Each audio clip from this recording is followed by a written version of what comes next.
What's up, everybody? In today's video, we're going to be exploring the top 10 most influential characters in the game. That's right. These characters will revolutionize the way you're able to perform certain modes, whether it be raids, arena, crucible, war, or a combination, which obviously, if these are the top 10 characters, we're looking for that overlap as much as possible.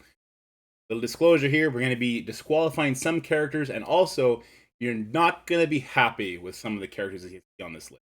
But I'm going to be sharing with you my experience of having these characters at like the highest builds they can currently get to, and telling you about how they have changed things in the way I'm able to conduct myself, and why I'm able to climb really high and perform really well at the highest end bracket. But before we do all that, a word from today's sponsors, Bloodlines Heroes of Lithis. A huge thanks to the sponsor of today's video, Bloodline Heroes of Lithis. I love this game. This is one of the most unique mobile games that looks like a console game on the market. From the air system, running your economy, the gameplay, there is so much to explore in this game, and I'm going to do just that. Keep an eye out on the channel for a dedicated Bloodline video where we're going to explore in depth what this game has to offer. But for now, you can download the game using that QR code in the top left corner or using my link in the description. They will be releasing new characters every 2 weeks, like the Goat Folk Stone Throwers. Imagine these guys mixed with werewolves. Just a really cool idea. Speaking of werewolves, 1,000 hybrid possibilities already. Say it with me. Werewolf, Thunder Demigod, Demon, all wrapped into one, go to battle.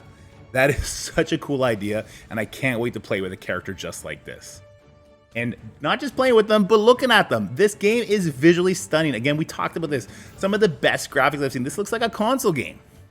And not just visually stunning and lots of customization, the gameplay itself is super rewarding. Make sure you take part in your seasonal guild wars to unlock Bloodcraft Legends, some of the most unique and powerful characters in the game. So do just that. Download the game with the QR code up in the top left corner, or use my link in the description to receive a special starter pack. Post your account idea and username in the comment sections, and if you're one of the first 20 people to do so, you're gonna get a free Orc Legendary Female character. I'll see you guys in Lithis. New legends will be born. Download free now. Alright guys, so we talked about disqualifying some characters in the opener there, and these are the characters we're going to disqualify from this. We're taking away the majority of the Dark Dimension characters, except for Doom. He's kind of more available than the others based on just progression path now. Nova, because he's part of that trial. Hopefully we'll see him again in August. And then the Horseman, because although Morgan Le Fay is getting run right now, we don't know when the others will be run, so it's hard to kind of judge and pick where they would stand based on their availability. But hopefully we'll have updates soon on their, future availability. Anyway, let's look at the characters that we do have, and I guess the availability is kind of a bad word there, because it's not like these characters are exactly available. So this would be your positions 6 through 9. Yeah, we don't even have a position 10, because with those characters disqualified, I could not find a 10th character that I thought would warrant being put on this list. My mind kind of went to Nemesis and then to Black Panther 1 Million because of the value they give to their teams, especially in War and Crucible. Yes, in War and Crucible for Nemesis as well. But I didn't find it impactful enough to include in this sort of a list. Agent Venom, on the other hand, was another story altogether. So Agent Venom is a crazy character once you start getting him bigger. I've since brought my Agent Venom to, I'm bringing him to Dark Dimension 6, who's gear tier 18. And he is doing insane things now. I'm able to use him in War to just trivialize Young Avenger matchups. He just one-shots Miss Marvel. That's right, I go right for Miss Marvel to bypass all the sort of Skrull and all that kind of nonsense that you can get locked behind, right? Like the taunting to heals into all the buffs. So he helps him trivialize that. He's also a nice little defensive wall in Crucible, which oddly does end in 16 days, right? Like it was going to end in 30 days a couple days ago. Now we're down to 16. It's weird how time flies. So if the enemy tries to use Death Seed on that matchup and just gets caught off guard or doesn't land a certain buff, then he can come in and just one-shot somebody. If that's Dark Beast, you win the matchup. So Agent Venom was definitely a huge impact on my roster once I built him higher. What I would warn against, though, is I assume the Rebirth team will be the first raid team to get kind of zoned out of the current raid teams that we have. So be warned about that. Then we have Kestrel. Now, Kestrel always makes these lists, normally a lot higher though. She probably won't be on this list next time we get around to doing one. But you also already built her up for Apocalypse. So if somebody were to come to me and say, Dorky, I'm thinking about doing a 7 red star upgrade on Kestrel, do you think that's still worth it? My answer would be probably If you bought the 2,000 gold promos, yes, go for it. She's going to be very useful still for quite a long time just based on her kit. Unavoidable special with defense down, the ultimate with the focus on it, and the pings. But here's the thing. Don't make her a striker. If you haven't already put ISO 5 striker on her, you want her as a raider. She's no longer going to be the key member. She's going to be a playmaker on your team.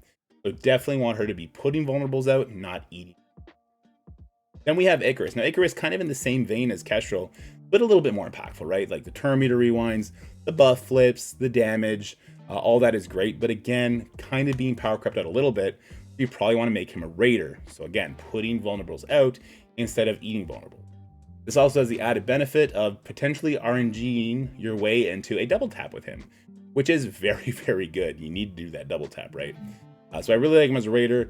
His huge detriment is that he is a package deal with Cersei. Without Cersei, he's not a thing, right? So that's why he kind of makes it down here. If he did all of that alone, he'd be a much more highly ranked character. Yeah, he still makes the list. Then we have Weaver. Weaver's gimmick is kind of, we've not seen anything like it before, right? And we probably never will again, just because of the way it drove everybody crazy. But it's very impactful. They're starting to hard counter it, but just by making more characters have unavoidable everything, like Super Skrull, like Apocalypse, like Kang's ultimate, that kind of a thing. So I keep an eye out for more counters coming out to Weaver, though, especially because they accidentally gave us all 4,000 shards, right? But still, very, very, very powerful, very impactful character in every single mode. Crucible, obviously, is where she shines the brightest, but then in War, you can use them to take out basically every team except for like Darkhold, Death Seed, and Gamma, right? I mean, you can use them after a burn attack to get it done. There's some Darkhold, vanilla Darkholds you can use, Tangle Live against, that'll work. I guess we shouldn't speak too quickly there. But what I would say is on this list, if someone were to say, I'm going to be putting 7 promos on one of these characters, Weaver, Icarus, Kestrel, or Agent Venom, who's it going to be? Not Weaver. It's Icarus. And it's Icarus because you want to make sure you get a double tap. So just throw that out there. I think these characters are probably all worth 6 Red Star promotions at the moment, but not 7s. All right, let's go talk about the top 5. And I think this is going to infuriate a lot of people. And that's simply because of the unfarmability of all of these characters. Yeah, so let's start with Zombie Iron Man. You know, a lot of people laughed at me and said I was being hyperbolic and overreactive when I said Zombie Iron Man wasn't going to be available for a year. They used very interesting language to suggest that you needed to get him now, last October, or you weren't going to see him. And I inferred that to mean this coming October. And lo and behold, that seems to be the case. Now, we've seen offers for Zombie Iron Man, but not a farmability. He might have been in an orb at some point. And I don't know if they even allowed Beta Ray to choose the Iron Man, actually. But, very impactful character. Obviously, a War MVP, similar to, I didn't even talk about this, Weaver, who needs 2099, Icarus, who needs Cersei, he needs Hela. But Hela kind of feels better than both of those other characters it brings, simply because of the Greg, and then the buff spread that she does, following up on Zombie Iron Man's ultimate. So there's that, yeah. But hugely impactful character. In Crucible now, use Undying against Rebirth. Don't use Death Seed. That is a trap that doesn't scale well. At the lower levels, it probably works fine because your Death Seed is going to be way bigger. But if you're punching across or punching up, you definitely want to default to the Undying team instead. But yeah, so Zombie Iron Man had to make this list. Now, another thing I'll say is that Zombie Iron Man, built at the highest levels with high red stars and high yellow stars, is a different character than a 3 yellow, 0 red Zombie Iron Man. Now, if you have 3 yellows, should you bring your Zombie Iron Man up to 3 red? Probably not. It starts becoming a thing when you get him to like 5 red stars. His ultimate, instead of tickling people, starts hitting them for 30% of their life, which also leads into a permakill. But that's a big investment. So like I said, we're talking about these characters at the highest kind of investment levels. Today, if someone were to say like, hey, I just got all my yellow stars on Zombie Iron Man, should I power him up to 5 red stars? My answer would be, if you have everybody else done with dark promotion credits and you're capped, yes. But if you still need to do red stars on our next character, Quicksilver, no. And also, you should probably be hoarding because Apocalypse is eventually going to be there anyway. But let's talk about Quicksilver. Quicksilver Same kind of story as Zombie Iron Man, though edges him out simply because Quicksilver with a character like Doom will beat any team. Any team. Just he takes 8 turns, his damage is off the walls when you have the proper red stars on him, and he'll crush. The problem with Quicksilver is that he's not super available, but he is more available than Zombie Iron Man, right? But he's not super available in the red star department. His red star costs are through the roof. I guess they're the same as Zombie Iron Man, but they're through the roof when you consider that we're probably going to need to start saving those up for Apocalypse's 5th, 6th, and 7th reds. I digress. So yeah, Quicksilver, an amazing character. Once you get him unlocked, you can pair him with Doom and basically beat up any team, or you put him on defense with a team like Darkhold or Rebirth or Unlimited, and he just adds so many what if variables that you can catch your opponents off guard. So he had to make this list, and I do like that at the top end people got him maxed out super fast. I just wish that they would spread that love down a little bit more. And then there's Val. Look, there's no other way to say this, guys. Val sucks. She is a bad character in War and in Crucible. She's slow. No, Darky, she's 127. No, that's slow because you need to put something around her to make her go faster, protect her. And when we talk about doing that in War, that's not a thing. There's so much speed manipulation in War that's not a thing you can accomplish. And because Crucible is only 6 rooms, so you only need 12 teams total, we have so many speed weapons that we can do to outdo whatever the speed the enemy does. And if they're taking speed away from a team like Unlimited or Darkhold or even Rebirth, and they're putting it on a team with Val, then it makes those other teams way easier when those teams hold more defensive pressure. So she doesn't have much value there. So why on earth does she make this list this high up? She's a one-man raid team. with the Incursion Mystic nodes, they are super difficult as soon as you scale past difficulty 4. And I mean, like, you're getting one shot out the gate. It's crazy. But she's a one-person team. You have her at 5 yellow, 5 red. The other 4 members can be 3 yellow stars, 3 red stars. They're hanging on for dear life, dodging and weaving and just getting hit with death proofs, and eventually they die, and then she's just like, come back. I need you to play with death for a while again while I kill everybody. And she does just that.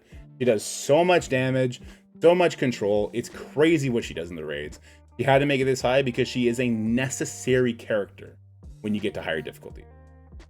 Speaking of necessary characters, Nick Fury. Without him, there is no Invaders team.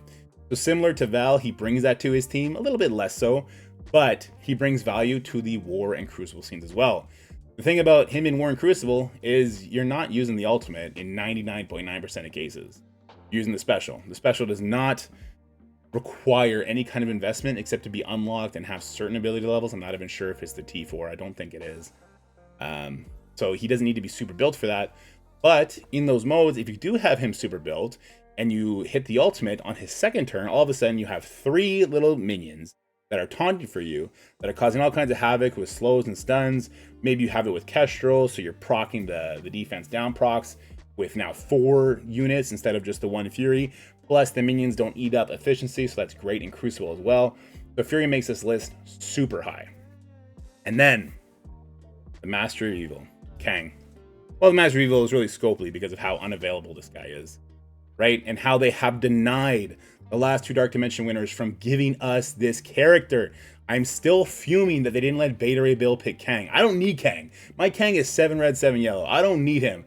But he is too impactful in the game to deny him, people. Now, we see he's very available in offers and in passes, right? He's been in 2 out of the, 4 passes since he's been released.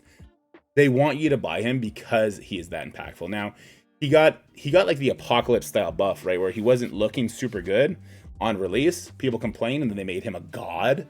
And he literally is a god now. You talk about Arena. None of the characters on this list have impacted Arena except for Kang. Kang trivializes the Arena because his passive does only offense. So you can mirror match up and you will always win as long as you're doing the right attacks in the right order. And it doesn't matter if it's a big boy Apocalypse versus your small boy Apocalypse. As long as you go first and you get to control, you'll win. I've done it many times. Not anymore because now I have 2 big boy Apocalypses. But yeah, Kang just super impactful. We talk about War. Pairing him with a duo like Undying, all of a sudden you can beat Darkhold with Apocalypse, even the big boy Apocalypses, which is nutty. Not all the time, but it's one of the rare options you have. Pair him with Doom, and you can beat nowhere teams. That's insane. And then in Crucible, they're the best Crucible team. Now, they're kind of overshadowed by New Warriors right now, but that's only because they pigeonholed Masters of Evil to have to attack the Wakanda team, which sucks. But anyway, that'll be your top 10 list. Now let's talk about the unrestricted top 10. And that list looks quite different, right? So the unrestricted top 10, Nova's coming in at number 10. Just stat-wise, turn 1 stun, 126 speed, battlefield effect, very impactful. But Weaver's 1 point faster. Weaver's 127, also has a turn 1 stun, and it comes with trauma in all modes. So she gets the nod over him. Quicksilver gets the nod over both of them because of what we talked about. Talked about him and the amazing turns, pairing him with a character that makes him go first, pairing him with a character that'll give him 8 turns.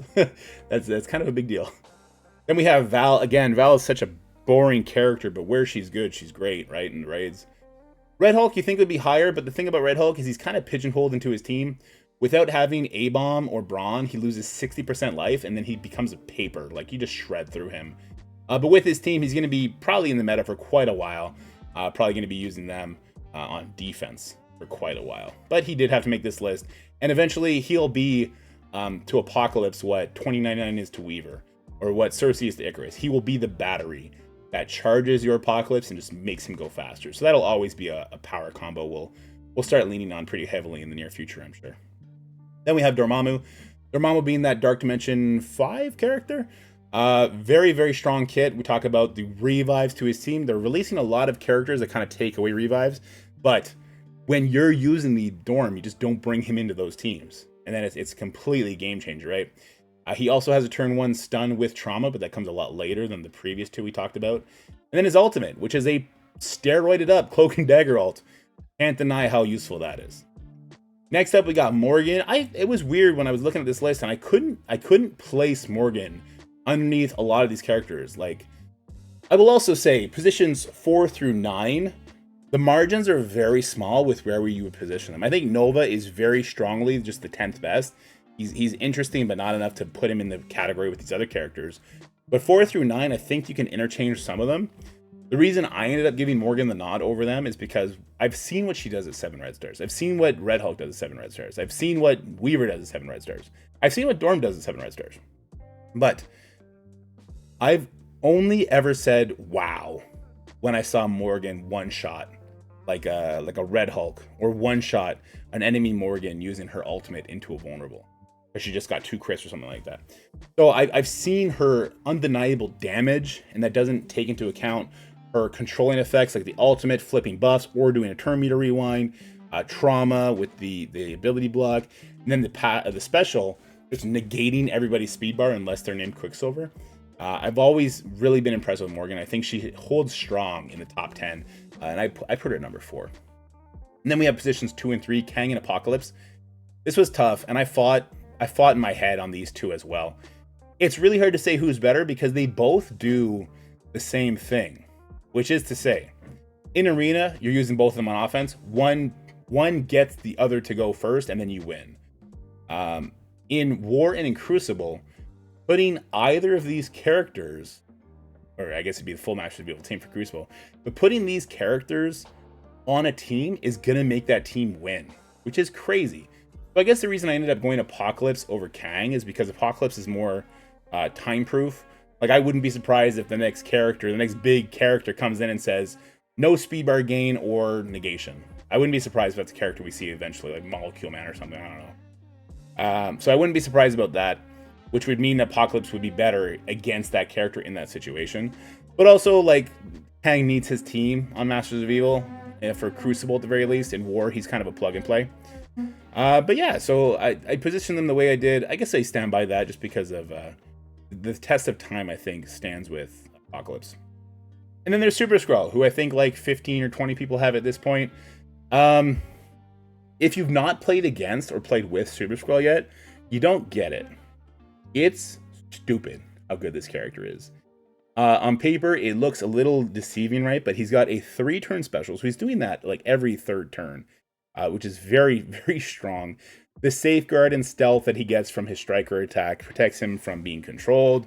And then his passive is ridiculous. His passive, which is giving him speed bar for every single positive effect your team gets, or every single negative effect his team gets, is just fueling him to take turns seemingly as often as Quicksilver does, which is bonkers. Anyway, that's going to be it for this list, guys. I hope you enjoyed this video. Let me know your thoughts in the comment section below. If we have strong disagreements, you can let me know, and I'll ban you. No, I'm just kidding. I won't ban you, but I'll have an interesting conversation. I look forward to hearing from you guys, and I'll see you guys later. Bye. That's it for the video, guys. I hope you enjoyed it. If you did, make sure you like, share, and subscribe. Stay happy, healthy, have fun, and I'll see you in the next one.